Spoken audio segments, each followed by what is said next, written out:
നമസ്കാരം. PDP LDF-ലേക്ക് എന്നുള്ള ചില സുപ്രധാനമായ വിവരങ്ങളാണ് ഇപ്പോൾ ലഭ്യമാകുന്നത്. ഒരു കാലത്ത് കേരളത്തെ രക്തത്തിൽ മുക്കുവാൻ വേണ്ടിയിട്ട് വളരെ ഗൂഢമായ പദ്ധതികൾ ചെയ്ത തീവ്രവാദ സംഘടനയാണ് PDP. കോയമ്പത്തൂർ ബസ് കത്തിക്കൽ അടക്കം നിർണായകമായ പങ്ക് വഹിച്ച തീവ്രവാദ സംഘടനയാണ് PDP. അത്തരത്തിലുള്ള PDP ആണ് ഇപ്പോൾ LDF-ലേക്ക് കടന്നു വരുന്നത്. LDF-ൽ SDP-യെയും PDP-യും പിന്തുണ കൊടുക്കുമ്പോൾ മറുഭാഗത്ത് UDF-നെ പിന്തുണയ്ക്കാൻ ജമാഅത്തെ ഇസ്ലാമി എന്ന ഭീകരവാദ സംഘടനയാണുള്ളത്.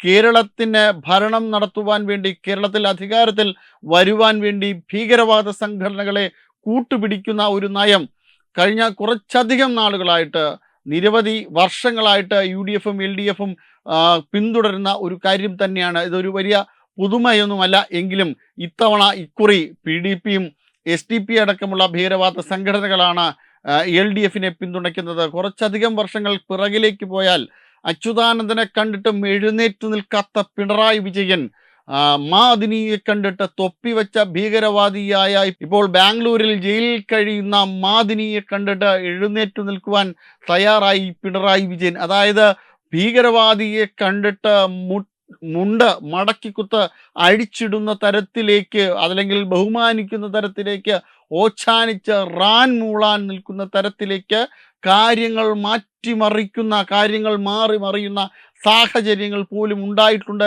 കേരളത്തിൽ. അത് ആ സമാനമായ അവസ്ഥ തന്നെയാണ് ഇപ്പോഴും വന്നു ചേർന്നിരിക്കുന്നത്. ഇലക്ഷൻ അടുപ്പിച്ച് PDP-യും SDP-യെയും പിന്തുണ കൊടുക്കുമ്പോൾ അവർ പറയുന്ന ഭീകരവാദ പദ്ധതികൾക്ക് മുന്നിൽ റാൻ മൂളിയിരിക്കേണ്ട ഗതികേടുണ്ടായിട്ടുണ്ട് കേരളത്തിലെ ഭരണകൂടത്തിന്. ഒരിക്കൽ മാറാട് കലാപം നടന്ന സമയത്ത് എന്തായിരുന്നു കേരളത്തിലെ അവസ്ഥ, കേരളത്തിൽ എന്താണ് നടന്നത് എന്ന് മലയാളികളെല്ലാം തന്നെ കണ്ടിട്ടുള്ളതാണ്. അതായത് ആ സമയത്ത് ഇരച്ചുകേറി വന്ന മുസ്ലിം ലീഗിൻ്റെ നേതാക്കന്മാർ, മുസ്ലിം ലീഗിൻ്റെ ആൾക്കാർ കൊന്നു തള്ളിയത് അനവധി ഹിന്ദുക്കളെയാണ്.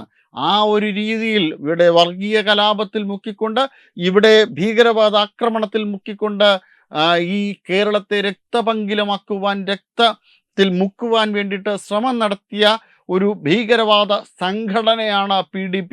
ആ PDP-യുടെ പിന്തുണയാണ് ഇപ്പോൾ LDF-ന് ലഭിക്കുന്നത്. എന്തായാലും ഇനി കേരളത്തിൻ്റെ അവസ്ഥ ഇനിയും എന്താണ് എന്ന് കണ്ടു തന്നെ അറിയേണ്ടിയിരിക്കുന്നു. ഇപ്പോൾ ISIS-ൽ മുക്കി, ISIS-ന് ഇത്തരം സംഘടനകൾക്ക് പിന്തുണ കൊടുത്ത് ISIS-ലേക്ക് പോയ നിരവധിയായിട്ടുള്ള മലയാളികളുണ്ട്. അതിലേറിയ പങ്കും, ഒരു വലിയ പങ്ക് ഹിന്ദു സ്ത്രീകളുണ്ട്, ഹിന്ദു പെൺകുട്ടികളുണ്ടായിരുന്നു, ക്രിസ്ത്യൻ പെൺകുട്ടികൾ ഉണ്ടായിരുന്നു.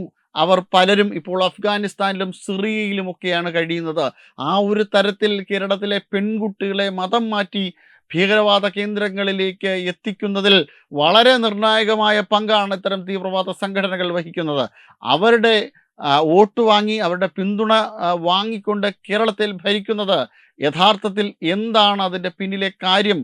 അത് തികച്ചും അധികാരം നേടിയെടുക്കുകയും, അധികാരം നേടിയെടുത്തതിന് ശേഷം മുന്നോട്ട് പോവുകയും, കേരളത്തിൻ്റെ അവസ്ഥ എന്താണ് എന്ന് തങ്ങൾക്ക് അറിയേണ്ട കാര്യമേയില്ല. ഈ ഭീകരവാദികൾക്കിടയിൽ പെടുന്നവർ ആരായാലും അവരുടെ വിധി എന്ന് പറഞ്ഞുകൊണ്ട് അവർക്ക് പിന്തുണ കൊടുക്കുന്ന ഒരു നയമാണ് ഇവർ ഇപ്പോൾ സ്വീകരിച്ചിരിക്കുന്നത്. എന്തായാലും PDP-യുടെ പിന്തുണ വാങ്ങിയതോടുകൂടി കേരളത്തെ ഇക്കുറിയും ഒരു തീവ്രവാദ സംഘടനകളുടെ സക്കാത്തിൽ കാര്യങ്ങൾ മുന്നോട്ട് നീക്കുവാനുള്ള ശ്രമമാണ് ഇവർ നടത്തുന്നതെന്നുള്ള കാര്യം വെളിവായിരിക്കുകയാണ്.